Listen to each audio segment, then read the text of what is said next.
Tá barulho hoje, hein? Pronto, posso começar? Então vamos lá. Olá, meu nome é Giovana Martinelli, mas você pode me chamar de Gil.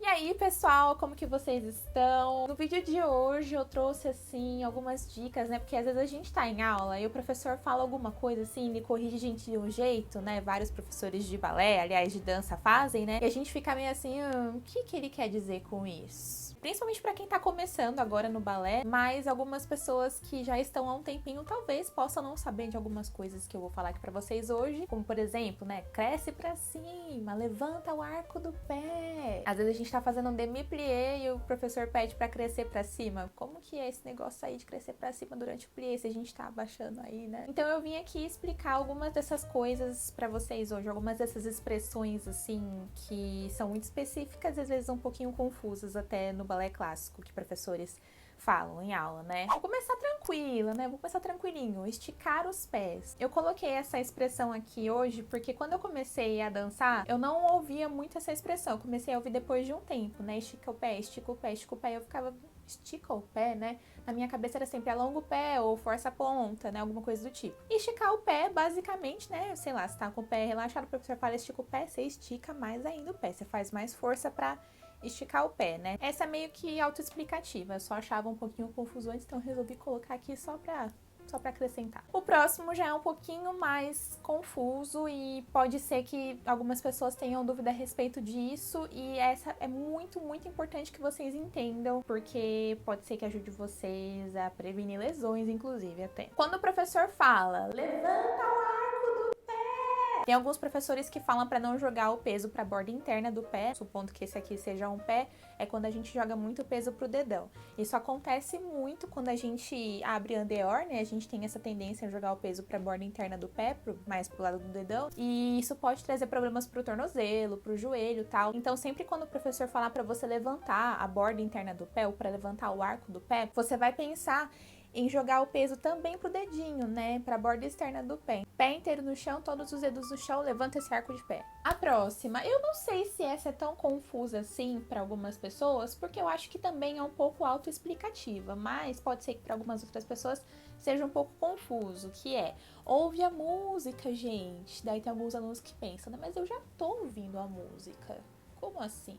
Quando o professor fala pra você ouvir a música é porque provavelmente você tá ouvindo do jeito errado. Ou tá dançando fora do tempo musical, tá dançando fora do ritmo. Aqui no canal eu fiz um vídeo explicando, né, falando um pouquinho de musicalidade básica para bailarinos. Então talvez esse vídeo possa ajudar quem tem dificuldade com musicalidade, né, com ritmo na dança. Mas quando o professor fala pra gente ouvir a música é porque a gente tá fazendo alguma coisa no tempo errado. Às vezes o tandi é pra fazer I, 1, I, 2. Aí o aluno tá fazendo, né, 1, 2, eu não sei nem contar fora do tempo, mas enfim, vocês entenderam, né? Ouve a música pra ouvir com mais atenção e dançar no tempo certinho. Essa aqui eu vejo bastante gente falando sobre isso, que é crescer pra cima, né? Essa aqui é um pouco mais complexa, né? Porque, por exemplo, o professor fala pra gente crescer pra cima durante o plié, porque provavelmente, como é um movimento que a gente desce, né, a tendência é, sei lá, cair um pouco pra frente. Então, quando fala pra crescer, é como se tivesse realmente alguma coisa te puxando assim pra cima, sabe? Você sentindo alongar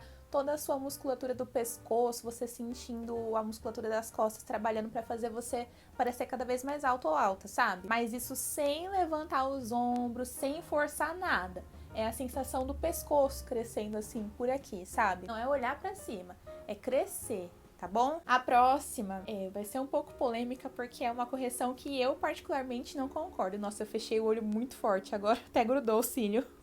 A próxima é fechar as costelas. Vou explicar por que eu não concordo muito com essa afirmação. Antes de eu começar a dançar, eu tinha muita dificuldade com relação à postura e mesmo depois de ter começado a dançar, eu demorei anos pra gostar de me assistir por conta da minha postura. Eu jogava muito os ombros pra frente, com o tempo foi melhorando, né, eu fazendo exercício de fortalecimento, tal, em aula, né, foi uma coisa que eu meio que corrigi em mim mesma, assim, do meu jeito, digamos assim. Essa questão de fechar as costelas, pra mim não faz muito sentido, porque as costelas, elas ficam na nossa caixa torácica, né, basicamente no nosso peitoral.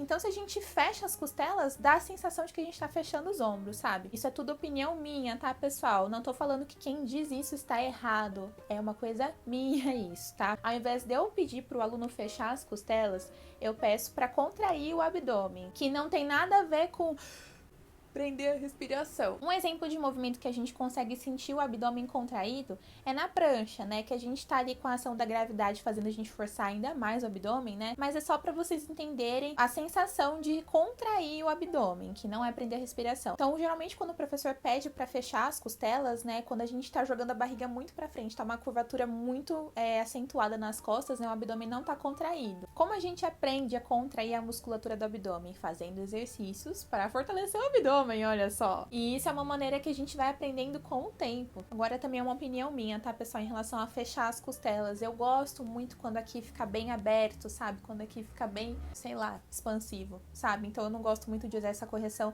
Por isso também eu uso mais contrair o abdômen. Deu pra entender, né, pessoal? Tudo isso que eu falei vai se encaixar com a próxima expressão, que é muito usada em aula também, que é encaixa o quadril. Essa aqui também é um pouco problemática pra mim, porque quando a gente fala pra encaixar o quadril, a tendência é jogar a pelve pra frente, né? Tipo, contrai o quadril, joga a pelve pra frente. Não é isso. Encaixar o quadril quer dizer que você não está com o seu abdômen contraído também. Porque é tudo uma coisa só, gente. Uma coisa tá ligada à outra no nosso corpo. E não é todo movimento que a gente vai precisar encaixar o quadril. Por exemplo, não por debrar em primeira posição, que a gente tem que ir lá na frente, né? E sobe, que a gente tem que tentar encostar a cabeça no joelho, por exemplo. A gente não pode fazer isso com o quadril encaixado. A gente tem que desencaixar, a gente tem que empinar o bumbum pra fazer esse movimento. Então é um pouquinho complicado essa questão. Mas quando o professor diz pra você encaixar o quadril, é porque provavelmente você tá jogando muito o quadril pra trás. Encaixar o quadril é contrair o glúteo, né? Contrair o bumbum, pessoal. Vira e mexe, a gente vê alguns bailarinos que vão encaixar o quadril e você vê, tá jogando a pelve pra frente. Isso também não é saudável, ficar jogando muito a pelve pra frente, né? Sobrecarrega outras articulações do corpo. Sempre quando o professor fala pra você